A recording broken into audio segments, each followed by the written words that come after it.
all of a sudden, I have no steering. I'm on I-5. Traffic is not great. My engine has been cutting out, and like my engine is just stopping as I'm driving. Sometimes it'll just like turn off.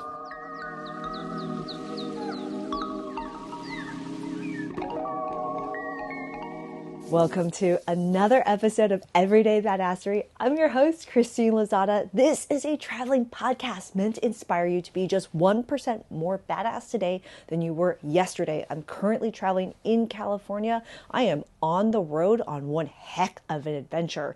And I'm so excited about today's guest, which is Candice, who I've been traveling with. She lives such a different kind of lifestyle.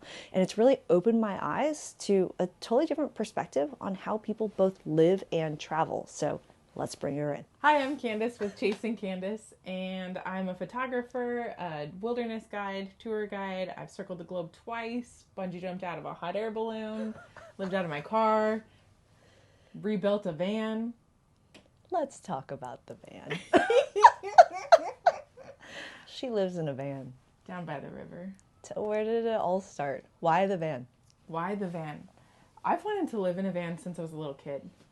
You know the Chris Farley SNL skit? Like, my parents showed me that to try to prevent me from doing that. And I was like, yeah, government cheese, bring it. It's inspired. How old were you when you started this dream of van life? Like little girl like 5 or little girl like 12? No, I want to say I was like 8 or 9 because it was right around the time that my dad moved to Texas, and I was already, like, I was flying by myself between Washington and Texas. Were you allowed to do that at that age? At 8 years old, yeah. We did like the unaccompanied minor thing, and then my sister was with me. My sister was with me, but she was even younger. So I was 8. She would have been 6. Wow. And so I was just the two of us taking care of things. I'm trying to think of how I would feel flying somewhere as a 6 or 8-year-old. That's kind of gnarly. All right. So I don't think you have a choice. Fair. Actually, were you scared during those times? The first couple times I was, but like when you're that young, you have to have like a flight attendant or somebody will go with you. Yeah. For most of it. It's still a stranger though. Yeah, we ended up, I think that's when I became really good at like making friends with strangers though, as you've seen. Yeah. Like it's on those trips because the person next to me would always want to talk. And my sister isn't a talker, and so she'd be like, here you go, Candice. I'd always get the middle seat and have to talk to whatever stranger they sat us next to. Oh yeah. Candice talks to everybody. I mean, I'm super outgoing and love to talk to people, but there are times I'm like, stop talking to people, we need to go.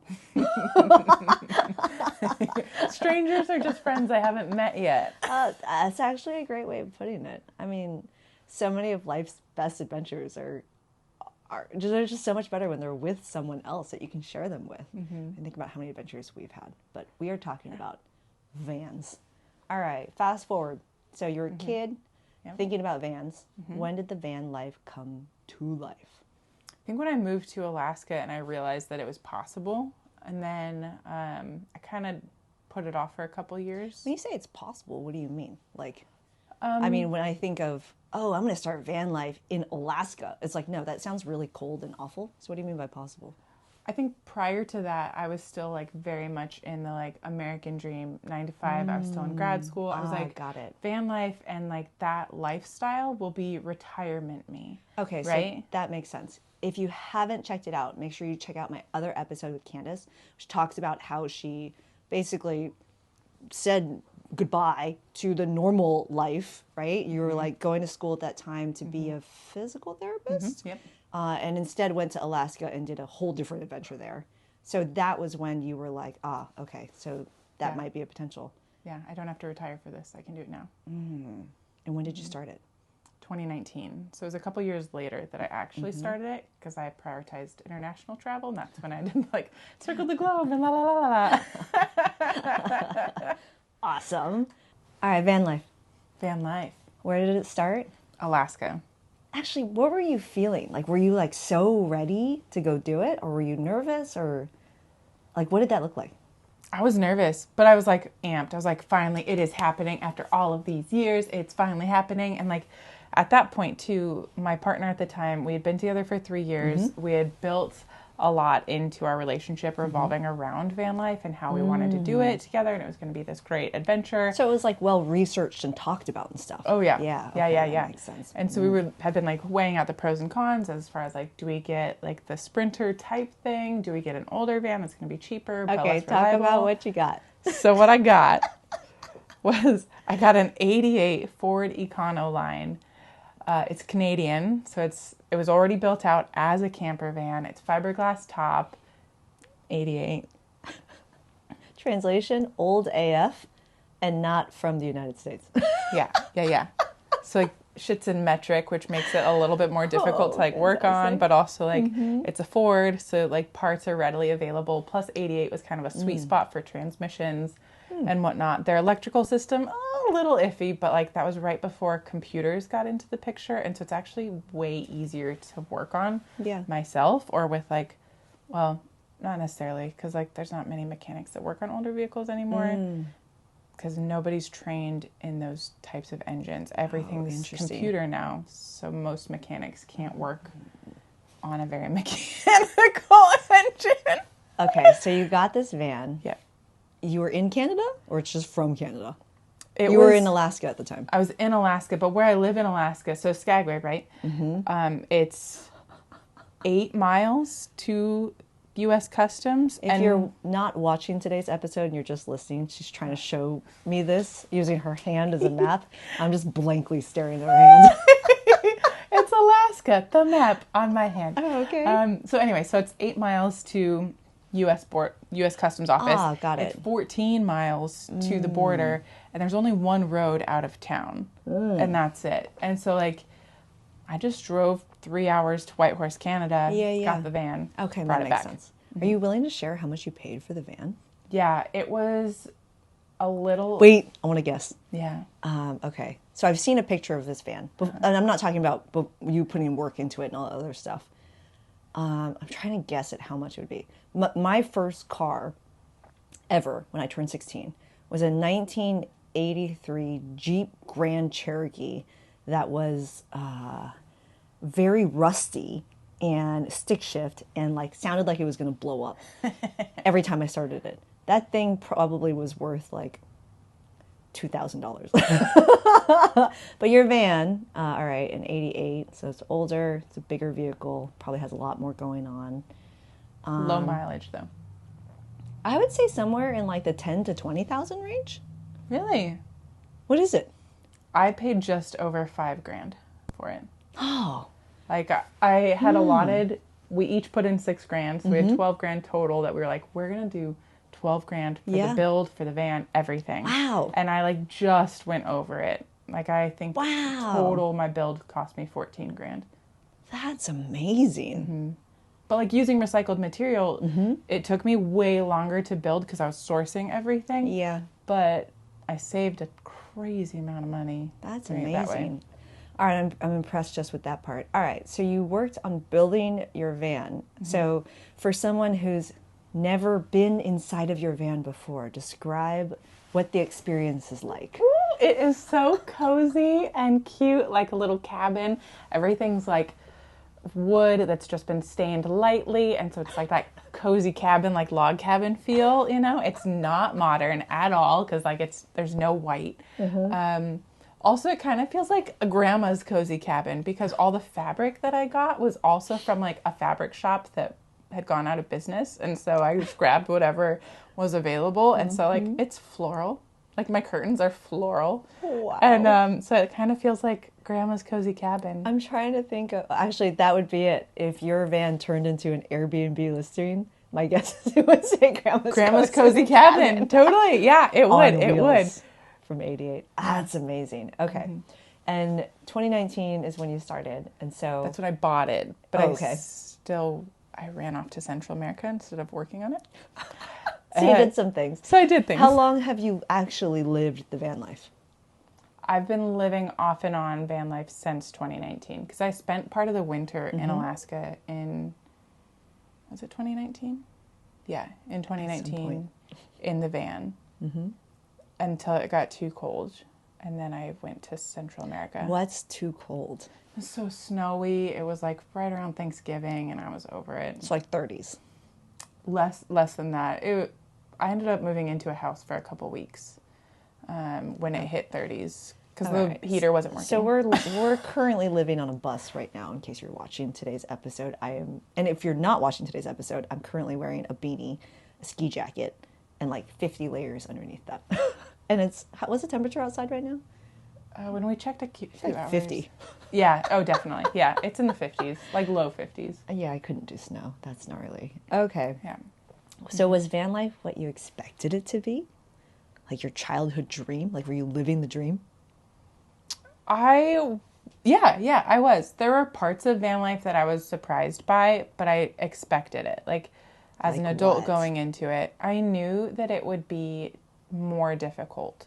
Like everything, like small things, like making sure that you have water, going to the toilet, little things like that you have to be really aware of. And like, okay, I went to the toilet. Where am I going to dump this toilet later? Do I have enough water to do dishes today? Am I going to like, Say when more. do I need? For someone who has visited Grandma's Cozy Cabin on Wheels, what is the restroom experience like? So you know the toilet that we have here, it's like kind of like a bucket toilet, right? So imagine a little seat that looks scary AF, and that is the current toilet. Yes, go on. Yep. It's basically a glorified bucket porta potty situation. And that's what I got. And where do you dump it and clean it up? I go to dump stations. And, oh, yeah. Yeah, so like campgrounds, there's dump stations all over the place. Like the gas station. Oh, I'm just kidding. There's like, iOverlander's a great app for like finding dump stations anywhere. You can just put in like your location. It'll use your GPS and it'll show you like all the dump stations nearby. And like people will rate them. And so you can tell if it costs money. Okay, hold on. For someone who's never been to a dump station before, like what does that look like? Are you literally like carrying your toilet out to I don't know, something that looks like a trash can? No. So similar to like any RV park or campground, if you see RVs with like the tube coming out of it and it's just like looks like it's going into the ground. Okay, there's a huge assumption because I am now experiencing RV parks for my first time. And prior to this, I did not know that they had tubes that went into the ground. Yeah. So basically in like most RVs, you've got 3 different tanks. You have your water tank, your gray water tank, which is your sink runoff, shower runoff, all of that. And you have your black water. And your black water is your poop and pee, right? And so when you go to empty your tank, you go to, with most RV parks and some campgrounds, you just hook the tube up to the gray water or black water reservoir, open the floodgates, for lack of a better term. Release the dogs. It all just like goes down the tube and into this dump hole, basically. And so like, when you go to a dump station, it's similar. It looks like a driveway, and then there'll be like a hose. And then next to the hose, there'll be a small hole in the ground that's maybe like 4 inches in diameter or so. And so you just have to like put your hose from your gray water, black water, whatever, into that hole. And then that's how you dump it. So for me, I have to detach the top section of my toilet, which is like the seat portion where you have the water reservoir for flushing. And I put that somewhere else, usually on the ground. And then in the grass. On my head. Like a hat. Gross. Sorry. I'm trying to imagine you doing this. So you put it on the ground somewhere. And then, so some, like the toilet that we have down below, it has like a special tube that like you just rotate and then dump it like a tea kettle into fascinating. it. Yeah. That sounds awful. Yeah. Mine is worse. Oh, So it is? mine does not have the long tube that rotates out that makes it easier to dump. Mine is literally just a cap on the side where a small hole is. And so I have to like very carefully unscrew it so that like nothing is around to spill out, right? And then I got to just aim really well and slow and dump it down the dump hole. Okay, I will admit this, if I were doing this process, would be a very stressful situation for me. Yeah, it was the first couple of times for me too. Tell me if you've ever had a mistake. I haven't, not yet, thank goodness. Oh my gosh. Once I did get a little bit like splashed on my foot and I was like, gross, but there's a hose right there. I cleaned myself I off. just wiped it on my pants. It was fine. No biggie. Put a little hand sanitizer on there. Call it a day. Wow, that's fascinating. Okay, so this has been an interesting look into what van life is like. Mm-hmm. What's been the most rewarding part about living van life? I think the freedom of being able to do whatever you want, whenever you want. Like there's moments when I'm like, oh, I wish that there's like pros and cons to it, obviously, right? Like it would be so nice to be able to share this with somebody and be able to like coordinate.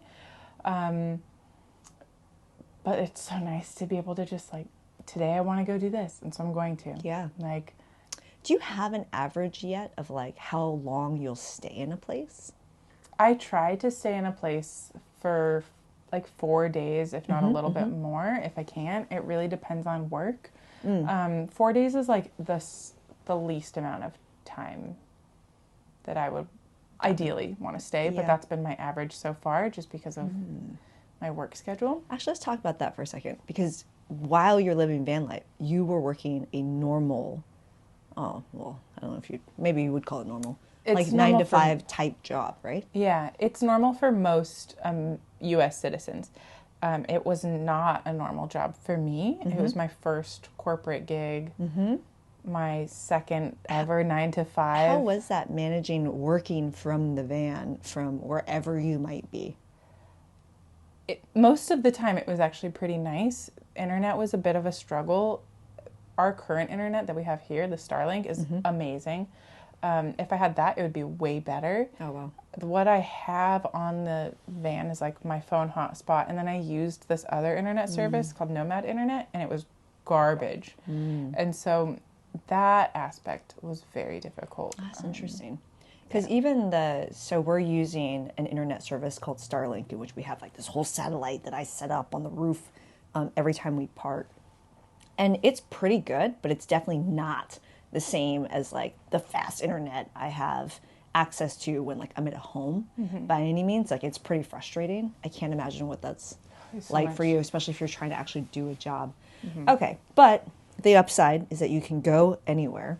I'm so curious because I love to keep it real and not just hear about the good stuff, but also the bad stuff, because you've taught me a word that I didn't previously know, which is boondocking. And if you don't know what that is, actually, I'll let you answer it. What is boondocking? Boondocking is when you go onto like either government land, like BLM land, so Bureau of Land Management, and you can camp there for free. And it's, for the most part, it's just a big field, or it's like forest roads that have little pull-offs, but it's basically being where nobody's managing it necessarily. And that's where you can find Candice. Hiding in the woods. All right, so boondocking is the way you would normally go and find places that you would stay. I like to keep it real. I would love for you to share some of the stories you've told me about. Maybe like let's just start with one. Like, what's been like a scary time on the van? In the van. I would say the scariest time I was in the Olympic Peninsula on a forest road in a little pullout, and it was like busier than I was expecting it to be. And I was exhausted. Like I didn't get much sleep the night before for a variety of reasons. Like when you're camped in, there's certain boondocking spots where you feel safe and it's fine and you're not going to see very many people. Then there's others that are like kind of busy. It's not that far off the road. You just don't sleep super well in those conditions because either the van's moving or there's people around. When you say the van's moving, what do you mean? Like if there's a lot of like bigger vehicles or something passing by, it rocks. Yeah. Like it rocks the whole time. And so depending on like, there's just times, especially as a solo female traveler, like you're just on alert at all times, right? So I didn't get much sleep. Found this place and I was like, I'm going to bed so early. It's going to be so good. I'm in this like beautiful forested area. It's going to be great. All the reviews for this have been great. And then at 1 a.m. I woke up to gunshots outside of the van. And I was like, ah! Like, what's happening? And that was probably one of the scariest. Actually, what did you do in that moment? Like, did you immediately jump in the driver's seat and drive out of there, or what did you do? No, I waited a minute because I counted how many, because it was for a while, right? And I was like, 6, okay. And growing up, my grandpa used to take me to like gun ranges and stuff, and most of the time it was like somewhere in the woods, like a big gravel pit, and we just shoot things. And so then I was thinking about it. I was like, oh, it's definitely just like a bunch of drunk people in the woods shooting stuff. Like it's 6 shots. Which is also equally dangerous. Right. And so then I looked on the map and was like, where's the nearest place that could be this, right? And then I looked at iOverlander and I found there were a couple different places that people had boondocked before. There were like, there are lots of shell casings here. People clearly shoot here, blah, blah, blah. And so then I was like, okay, well, they're a couple miles away. I should be fine. I went back to sleep. You went back to sleep. Yeah. It took me a while, but I went back to sleep. And then, All right. I think that might be one of the... And what's the most beautiful place you've brought your van? Ooh, well, Alaska, obviously, but like that's like the... Well, no. So I've been to Alaska once, like as a child, which means I did not appreciate it even a tiny bit. Like, I don't know. Describe what it's like bringing your van around Alaska. It's the most beautiful spots. Ooh, so I was in Skagway, so I stayed in Southeast Alaska at that point. I probably would have gone further if the engine was okay while I was up there, but it was not doing very well. But there's this beautiful spot on the South Klondike Highway that it's like right on this beautiful lake surrounded by huge mountains. It's gorgeous. The fall colors were all out, which also meant that the northern lights were out. And so I got to like my first night in the van was actually under the northern lights. Oh, that's freaking neat. Yeah, it was amazing. Whoa. And so I got like tons of beautiful photos and it was like the best night I could have ever had. Yeah. All right, that's pretty cool. Yeah. How long do you think you'll do van life for? I could see myself doing this for a very long time. Oh, wow. Maybe not full time. I could see like 3 to 5 years full time and then wanting a cabin and being able to weekend. I could also see myself totally running away and like moving to Germany or Australia or something else. I love that. So I don't know. That's a true traveler spirit right there. Yeah. Wow. Yeah. Do you think I could live van life? I think you could weekend it. I think that if you lived it, I think that it would need to be not my van. You would need like a much nicer van. Not grandma's cozy cabin. Grandma's cozy cabin is not for you. No floral in there. No, but I think that you could do it. I think that it would be a good fit Do you for think I would want to do it? Why or why not? I think that you would like the options. I think that you would like the freedom of being able to go do, like, hey, you want to go camping this weekend? Do you want to go to, like, Big Bear? Do you want to go there? Like, you could just do it. Yeah. But I think there's, like, there's so much effort for little payoff. If I'm, like, being super honest, in my opinion, the effort is worth it. But I don't think that the effort is worth it necessarily for all people. Well, I mean, this is also a dream that you've had for a very long time. Oh, hold on. So let's back up because originally your parents were trying to scare you about van down by the river and now you live the van life. How have they received that?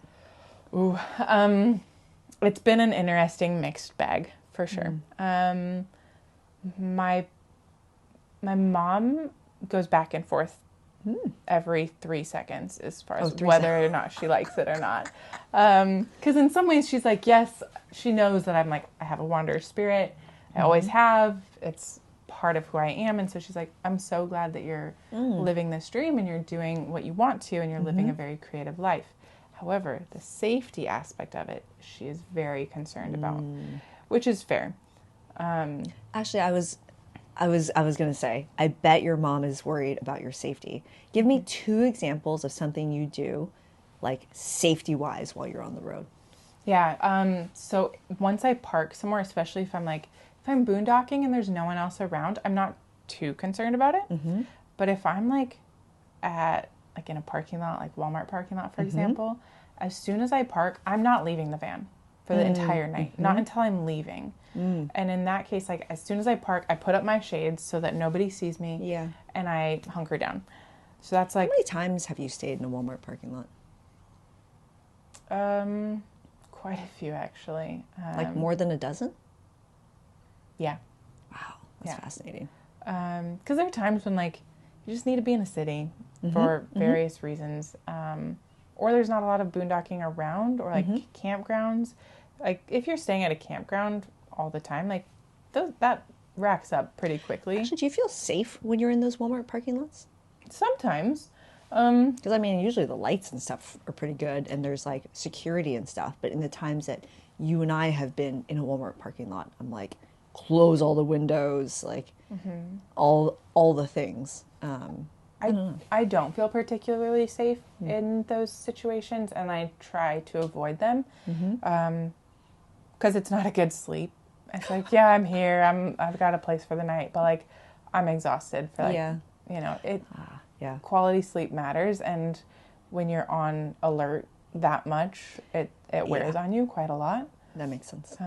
I've also, like, I have friends who've been in their van sleeping and somebody's trying to break into their van. That is so scary. At a Walmart parking lot. So okay, so safety tip number 1, when you're parked in a Walmart, you do not exit, put all the shades up. What's the second thing you do? Second thing, I'm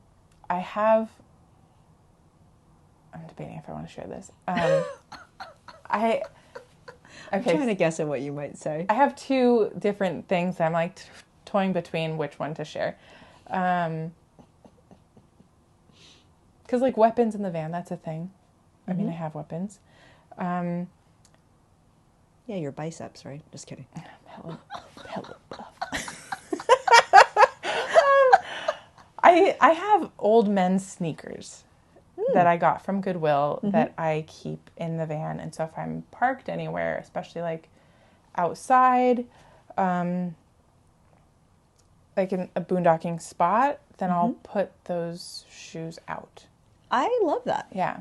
Yeah. So it looks like a man is living in the van and not a woman by herself. In a totally different scenario, when I was in my early 20s, and at that time I was working for Walmart.com, and I used to take the corporate jet to Walmart in Arkansas, Bentonville, Arkansas.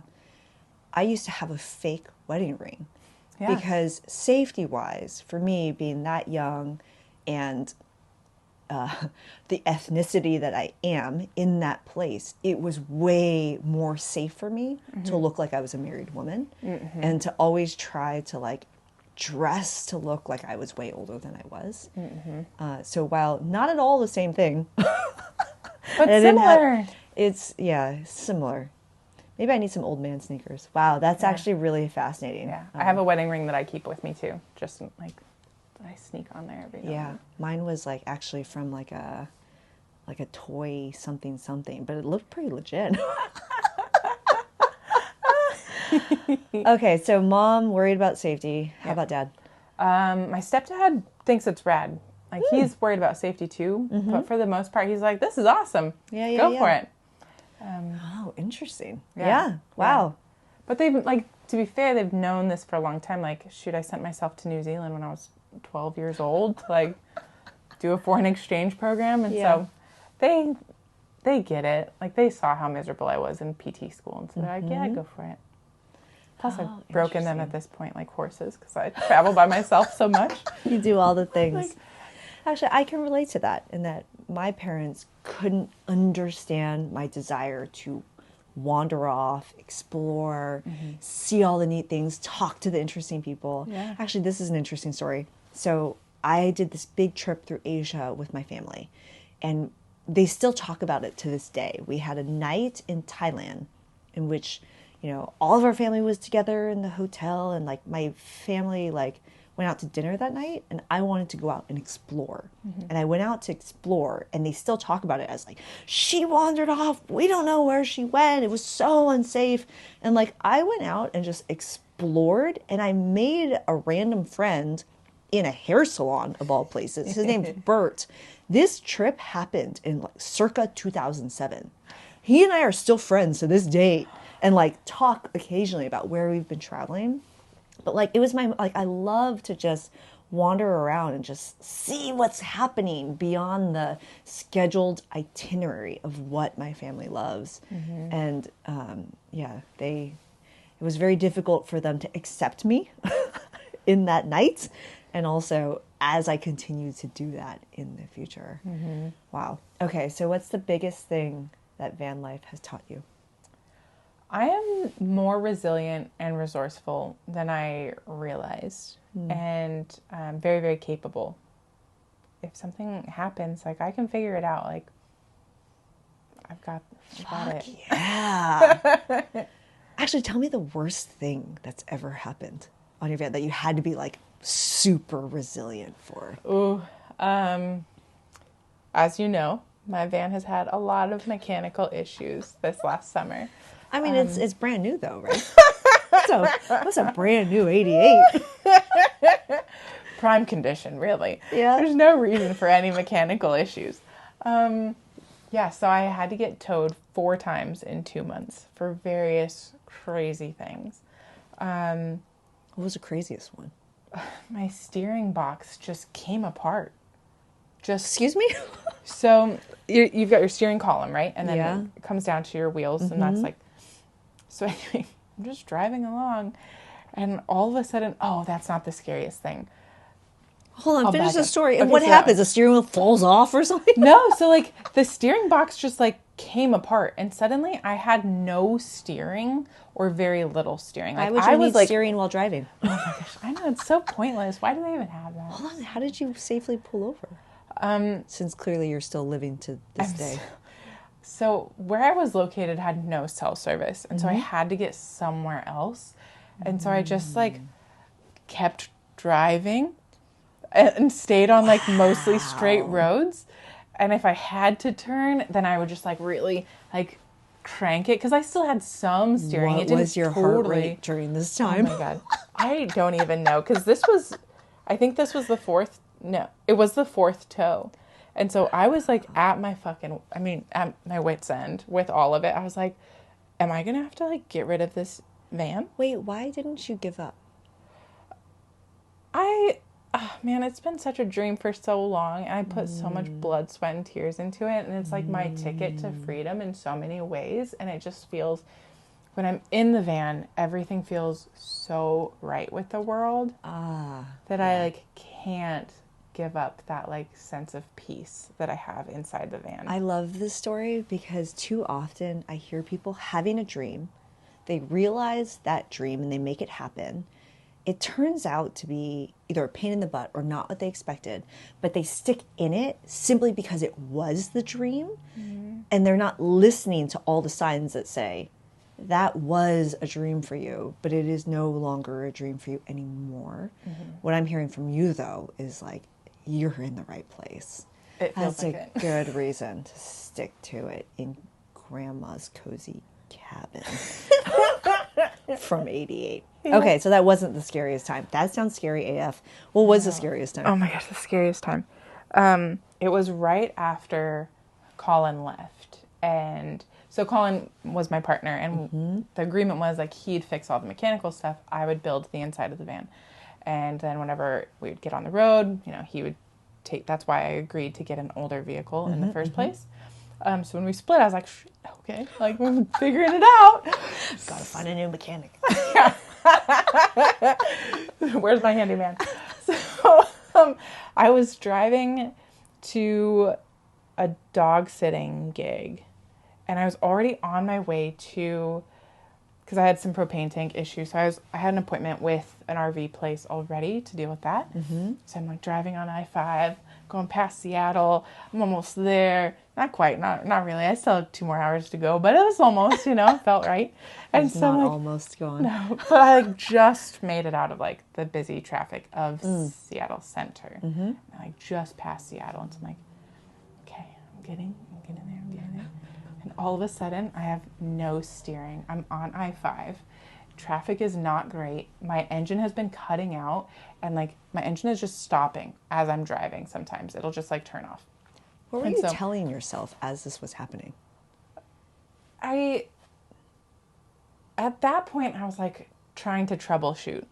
That was like the only thoughts that I had. I was like, okay, what could possibly be happening right now? Why is this happening? How can I safely maneuver? Can I keep going? No, don't keep going in this situation. Because then also like the van, like the engine starts like smoking. And I'm like, shit, okay, like I'm trying to get off the highway. And I already drive like on like close to the shoulder anyway. When you say smoking, do you mean like, oh, I kind of smell something? Or is it like, oh, like like someone else on the road would be like, that van is smoking? Which kind of smoking? At first it was a smell. I was like, something smells sweet. That's weird. And then all of a sudden it was like plumes of white smoke coming out, right? And so I'm like, shoot, okay. So I'm pulling off, everything's fine, blah, blah, blah. I ended up getting to, which was very difficult, and everybody was so mad at me on the highway for this. Like, people were like flipping me off for driving slowly, and I'm like, plumes of gas, like plumes of smoke. I'm like, I have no steering, so I'm yanking. Would flip you off. People were pissed. So I find myself like on the side of the road and like oh man, this was such a crazy story. So I find myself on this residential street, open up the hood. There's liquid everywhere, splattered all over the place. It's dumping liquid out the bottom of the van. And I'm like, what is happening? I don't have a clue. And then I see my serpentine belt has come off. I don't know what a serpentine So belt is. It's the belt that like runs all of the fans, and it goes from your engine and everything. It's the only belt in most vehicles. It came off. Of course, I don't have steering. It's dead. And so I have 2.5 miles to the nearest mechanic at this point. I can get towed. I didn't have AAA at the time, so I was like, this is going to be freaking expensive.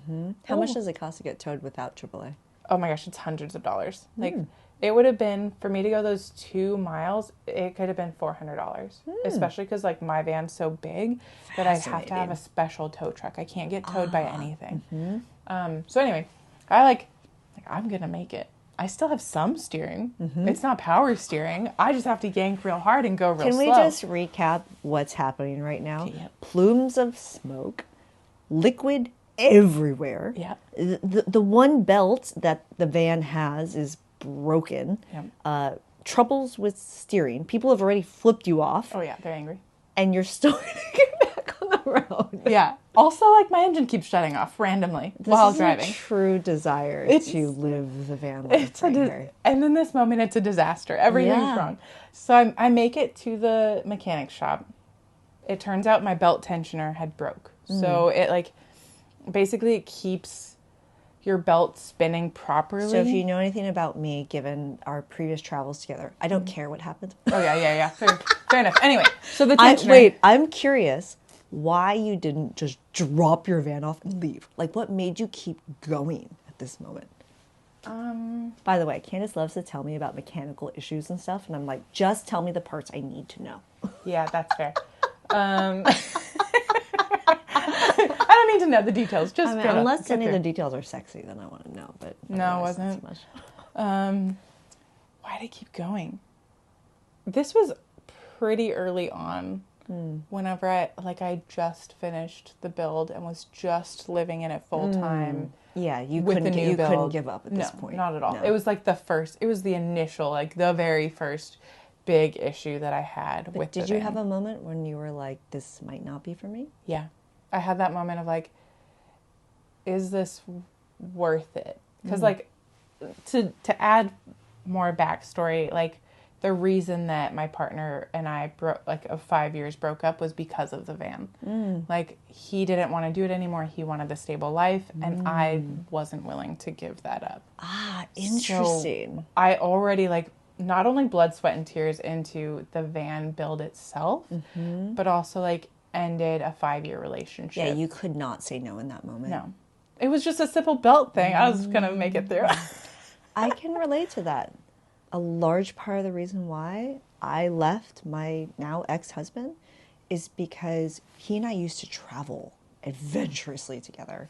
And somewhere along the line, he just didn't want to do that anymore. Yeah. And that's such a part of who I am who I am, I was not going to let that go.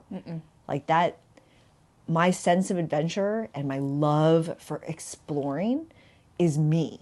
And if that's not the person who will support me or do that with me, I'm gone. Yeah. Wow. You can't stay with, like, because it's who you are. It's your soul. It's like breaking a part of your soul off and being like, don't worry about that. Like, everything that you love, just ignore it. Like, no, you can't do that. Oh, wow. Yeah.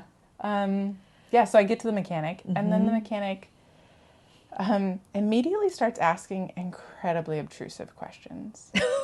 Like, are you solo? Are you single? Where's your partner? How did you get here? Tell me more about your, like, I must know you from something. Bitch, no you don't! Get away from me, you weirdo! And like, all I want to do, like, my home is in his hands, my only vehicle. Yeah. I'm already stressed the fuck out. I barely made it here. Like, Yeah. And then this weirdo's like, so tell me, like, are you by yourself? How did you get away from me? How did you get through this moment? I called one of my friends who is also a mechanic and was like, hey, this is what I'm experiencing. How difficult is this for me to get out of right now? Interesting. Can I do this on my own? What do I do right now? And I shared my location with like a bunch of people and was like, hey, this is what's going on. Because I have my like safety net, especially like solo travel. Like you have to have your safety net. Oh yeah, my mom is watching my location right now as we speak. Yeah, same. And 15 other people. Right. That counts, yeah. But yeah, so I just called my safety net and was like, this is what's going on. Kept them all in the loop. Yeah. I like it. Yeah. Wow. Van life. And it will continue. I'm so excited. Where can people follow along with your adventures at? Ooh, chasing Candice on all social media platforms. Yeah. And where are you going to first when we're done with this adventure? After you get back from India, that's a different story. Do you know where you're going? I do, actually. I'm going to head south to stay as warm as possible for as long as possible. So I'm planning on going to Arizona, New Mexico, and just bebop around there. I have plans in Utah for a while in January, and then who knows? So if you are watching or listening to today's episode, you know where to find a creepy-looking van. Good luck. I'm in one of those states. Thanks for doing this. Oh my God, what a freaking creeper. I think you can see why I love Candice. It's been such an adventure traveling with her. She lives such a different lifestyle, and she gives me so much perspective about how she travels and life. It's been fascinating to do the same trip with her and to experience this same trip totally differently. If you got some value out of this, please leave a positive review. It really does help to distribute this. Go forth, be badass, and we'll see you in the next adventure. Ciao.